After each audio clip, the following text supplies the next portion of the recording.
भटकती हुई आत्माएं भी सिर झुकाकर खड़ी होती हैं।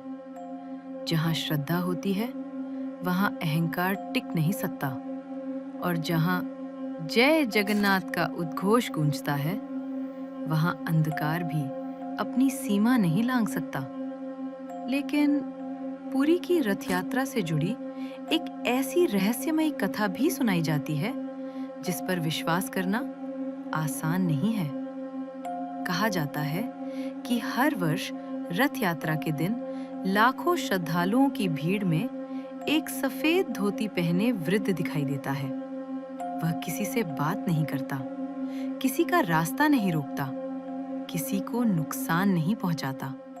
वह केवल दूर खड़ा रहता है, दोनों हाथ जोड़कर नम आंखों से भगवान श्री जगन्नाथ के रथ की ओर देखता रहता है। लेकिन जैसे जैसे रथ उसकी ओर बढ़ता है वह स्वयं कुछ कदम पीछे हट जाता है। कभी रथ के मार्ग पर पैर नहीं रखता, कभी रथ को छूने का प्रयास नहीं करता, और जब भी चारों ओर जय जगन्नाथ का जय घोष गूंजता है उसका पूरा शरीर कांप उठता है। लोग कहते हैं कि वह कोई साधारण वृद्ध नहीं, बल्कि एक ऐसी आत्मा है जो पिछले 50 वर्षों से हर रथ यात्रा में सिर्फ क्षमा मांगने आती है। लेकिन आखिर उसने ऐसा कौन सा अपराध किया था जिसका बोझ मृत्यु के बाद भी उसका पीछा नहीं छोड़ रहा? आइए सुनते हैं यह रहस्यमयी और रोंगटे खड़े कर देने वाली कहानी।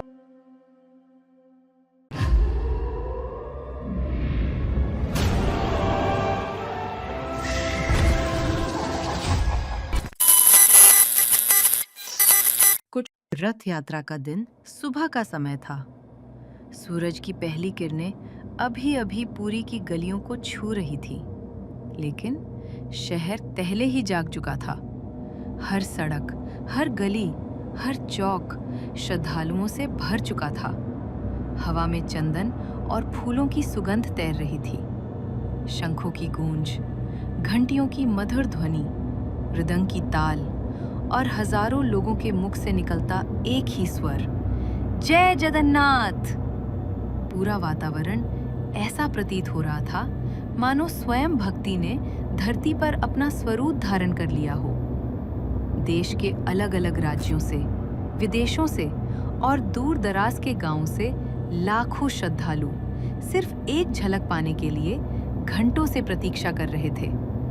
किसी के हाथ में फूल थे, किसी के हाथ में नारियल, तो कोई अपने छोटे से बच्चे को कंधे पर बैठाकर उसे जीवन का सबसे पवित्र दृश्य दिखाने आया था। इसी अपार भीड़ के बीच करीब 29 वर्ष का एक युवक अपने कैमरे से लगातार वीडियो रिकॉर्ड कर रहा था। उसका नाम था अजय। अजय पेशे से एक यूट्यूब ट्रैवल ब्लॉगर था। उसके चैनल पर भारत के ऐतिहासिक स्थानों, प्राचीन मंदिरों, लोक कथाओं, रहस्यमयी घटनाओं और प्रसिद्ध त्योहारों से जुड़ी वीडियो लाखों लोग देखते थे। वह केवल किसी स्थान की सुंदरता नहीं दिखाता था, बल्कि उससे जुड़ी अनसुनी कहानियां और स्थानीय लोगों की मान्यताओं को भी दर्शकों तक पहुंचाने की कोशिश करता था। इस बार उसने तय किया था कि वह पुरी की विश्व प्रसिद्ध रथ यात्रा को अपने कैमरे में कैद करेगा। उसका उद्देश्य सिर्फ उत्सव दिखाना नहीं था, बल्कि उन रहस्यमयी लोक कथाओं की सच्चाई जानना भी था जो वर्षों से लोग एक दूसरे को धीमी आवाज में सुनाते आए थे। लेकिन उसे बिल्कुल भी अंदाजा नहीं था कि आज उसका कैमरा ऐसी घटना रिकॉर्ड करने वाला है जिसके बाद वह स्वयं यह तय नहीं कर पाएगा कि उसने जो देखा वह वास्तविक था या किसी अदृश्य दुनिया की परछाई। सुबह से ही अजय कभी श्रद्धालुओं से बातचीत कर रहा था, तो कभी पुराने सेवायतों और स्थानीय लोगों से रथ यात्रा की परंपराओं के बारे में जान रहा था। वह कैमरे के सामने मुस्कुराते हुए बोला, नमस्कार दोस्तों, मैं इस समय पुरी में हूँ, जहाँ दुनिया की सबसे प्रसिद्ध रथ यात्राओं में से एक कुछ ही देर में शुरू होने वाली है। लेकिन आज मैं आपको केवल रथ यात्रा नहीं दिखाऊंगा। मैं कोशिश करूंगा उस रहस्य तक पहुंचने की जिसके बारे में यहाँ के लोग खुलकर बात तक नहीं करते। उसने कैमरा बंद किया और भीड़ की ओर बढ़ गया। अजय हर मिलने वाले से एक ही सवाल पूछ रहा था, क्या रथ यात्रा से जुड़ी कोई ऐसी घटना है जिसे आज तक कोई समझ नहीं पाया? ज्यादातर लोग मुस्कुरा देते, कोई अपनी मनोकामना पूरी होने की बात करता, कोई चमत्कार की, तो कोई भगवान की कृपा के किस्से सुनाने लगता। लेकिन दोपहर होने तक एक अजीब संयोग बार बार उसके सामने आने लगा। 3 अलग-अलग लोगों ने लगभग एक जैसी बात कही, और सबसे हैरानी की बात, वे तीनों एक दूसरे को जानते भी नहीं थे। सबसे पहले करीब 70 वर्ष के एक वृद्ध श्रद्धालु ने धीरे से कहा, बाबू, अगर सच में अनसुनी कहानी ढूंढ रहे हो तो आज शाम बड़ा डांडा के उत्तर वाले मोड़ पर जरूर जाना। अजय ने उत्सुक होकर पूछा, क्यों? वृद्ध ने पहले भगवान श्री जगन्नाथ की दिशा में हाथ जोड़कर प्रणाम किया, फिर बहुत धीमी आवाज में बोला, क्योंकि आज भी वह आएगा। कौन? अजय ने तुरंत पूछा, लेकिन वृद्ध ने कोई उत्तर नहीं दिया। वह केवल मुस्कुराया, जय जगन्नाथ कहा और भीड़ में कहीं खो गया। अजय ने सोचा शायद यह कोई स्थानीय लोक कथा होगी, लेकिन करीब 1 घंटे बाद उसे बिल्कुल वैसी ही बात एक बूढ़े चाय वाले ने कही। चाय वाले ने उसे ध्यान से देखा, फिर अपनी दुकान में रखी भगवान श्री जगन्नाथ की तस्वीर को प्रणाम किया। उसके बाद बोला, बेटा, अगर आज सफेद धोती वाला कोई बूढ़ा दिखाई दे तो उसका पीछा मत करना। अजय हल्का सा मुस्कुराया, क्यों दादाजी? चाय वाले ने गहरी सांस ली। उसकी आंखों में एक अजीब सा डर उतर आया। वह बोला, कुछ रास्ते जीवित लोगों के लिए नहीं होते। अजय ने फिर पूछा, आप किसकी बात कर रहे हैं? बूढ़े ने उत्तर देने के बजाय सिर्फ इतना कहा, जब तक जय जगन्नाथ तेरे होठों पर रहेगा तब तक तुझे किसी बात का डर नहीं होगा, लेकिन अगर वह तुझे दिखाई दे तो जिज्ञासा में उसके पीछे मत जाना। इतना कहकर वह दूसरे ग्राहकों को चाय देने लगा, मानो उसने जो कहना था वह कह चुका था। अब अजय के भीतर जिज्ञासा पहले से कहीं ज्यादा बढ़ चुकी थी। क्या सचमुच भीड़ में कोई ऐसा व्यक्ति आने वाला था जिसे देखकर लोग आज भी डर जाते थे? दोपहर ढलने लगी। भीड़ पहले से कहीं अधिक बढ़ चुकी थी। चारों ओर केवल श्रद्धालु ही श्रद्धालु दिखाई दे रहे थे। अजय अपने कैमरे से लगातार दृश्य रिकॉर्ड कर रहा था।